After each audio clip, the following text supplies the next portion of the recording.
you today about is our financial reports, our detailed fixed assets, our statement of functional expense, as well as our balance sheet, as it relates to Chapter 16 in your government and nonprofit accounting book. Hi, I'm Abate. I am an staff accountant for a nonprofit organization called Waterstone in Colorado Springs, and I am here today with Francis Grant to interview the Chief Financial Officer of the Aurora Mental Health Center. Our third partner in crime is Raffie, and she is behind the camera doing all of our video for our presentation. Okay, we have with us here today Daniel Dawson. He is the Chief Financial Officer here at Aurora Mental Health Center. It's nice to be here and be interviewed for your class, and looking forward to being part of your project. The first question we have for you is, what measures is the center taking to survive the recession? Well, we're doing a few things. We're trying to protect existing revenue sources with government contracts is a big source of our revenue.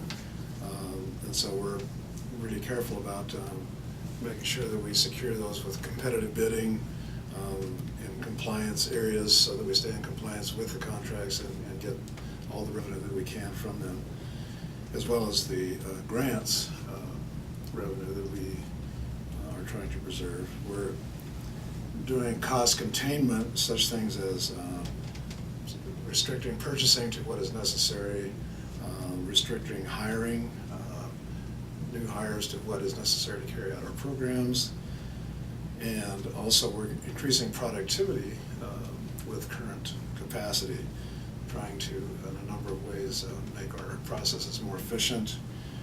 We've been streamlining our systems, upgrading to electronic systems for our clinical records, for our appointments and internal processes to help make our staff more productive. And revenue enhancement. We can develop new sources of revenue. The Economic Stimulus Recovery Act has produced a lot of special money that we're going after. We're going after grant funding from sources that we've traditionally gone after, and probably in a more aggressive way than before. And then enhancing existing sources of revenue, third-party billing, and different revenue sources. So those are kind of the three categories that we're working in to survive the recession. And as far as your unrestricted and your restricted assets, how would you say they have been impacted due to the recession as well? Well, not a great deal. We've always had sources of restricted funds from donors that specify private and government donors that specify what the funds are to be used for. So those need to be in restricted accounts. Dan, how do we account for our donated fixed assets, like our Fitzsimmons building? Well, we put that on the books as a donated building, and that is a restricted asset because it was donated for a specific purpose to help give assistance to the homeless population. And so we booked that as at full value, and then we depreciate that over a 35-year appreciation period. So what financial reports do we have to prepare every month? Well, every month we do a balance sheet and an income statement. Those are our two main reports. We prepare a statement of cash flows and also a cash availability report. We project a 45 days, what would it take us to operate without any revenues coming in. And then we examine, do we have enough cash to meet that requirement. And then I also provide an executive analysis to go along with the financial statements and review major variances in revenue and expenses to present to the Board Finance Committee. And then that is sent on to the full board meeting during their board meeting so they can review that as well. And then how do we account for our investments? We basically have our main investments in cash are CD investments, and we consider those a liquid asset. And we receive interest revenue quarterly on those CDs, but we accrue the interest income every month. So shows on our financial statements of how much that we're earning off of that investment. So has the recession affected our investment assets? In terms of using the reserves to sort of meet cash flow needs, it hasn't affected that much at all. So our cash reserves are still quite strong. The book, goes into asset classifications, it goes into,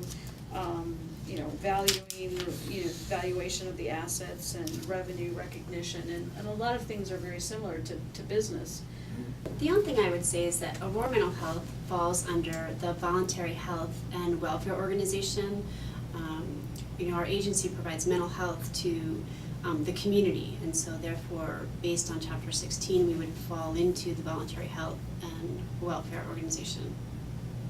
When you're trying to ascertain whether something falls under FASB versus GASB, you need to determine, first of all, whether it's governmental in nature or not. And once you've determined whether it is or governmental or not, and if it is non-governmental, then of course it would fall underneath the nonprofit organizations, and it would fall underneath the regulations of FASB as opposed to GASB, which is what we've been studying for the past, how many months? When Raffie and I were looking at the chapter and we went out on the website and looked at our financial statements, I'm like, hey, what if we interviewed our CFO and he could kind of tell you how it all works, because we can read it, we can interpret it, but you do it, and I do the grant piece of it, but I don't have to prepare these statements. How does doing the budgets for the state of Alaska differ from doing the budgets for a nonprofit agency like Aurora Mental Health? Well, when I was working as a budget analyst for the state of Alaska, I was,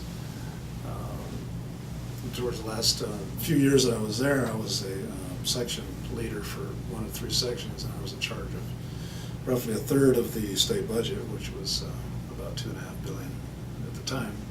With the state of Alaska at the time, the oil revenue was really starting to flow, so we went from, when I started there, we went from an office of about 12 budget analysts, and I was one of the first people that was hired in that office, and it hadn't existed before. What the governor's emphasis was to keep the brakes on spending and not go crazy, So he basically would put out guidelines that we went by. So when we examined the budgets that were submitted through us to go on to the governor and the legislature, we operated by certain guidelines, and one of which was to find programs that could be self-sustaining. And there was one veto that I recommended to the governor to cut out $1 million from the Department of Education. It was a tough veto for the governor, and it made an article in the Anchorage Times and other Alaska newspapers, but it was a program that I didn't feel was necessary, and it was something that I found through my research and recommended. Can you give us some examples of some types of fixed assets that are typically donated to your organization? Well, mainly it would be buildings. I would say the one that comes to mind is the Fitzsimmons Center, which is formerly was an old Army barracks. It's out in Fitzsimmons, near the Fitzsimmons Medical.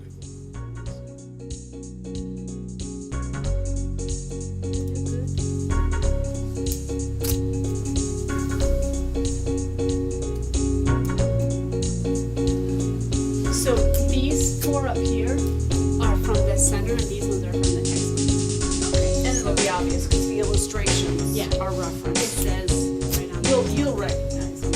Okay. Yeah, only if you read the chapter. Only.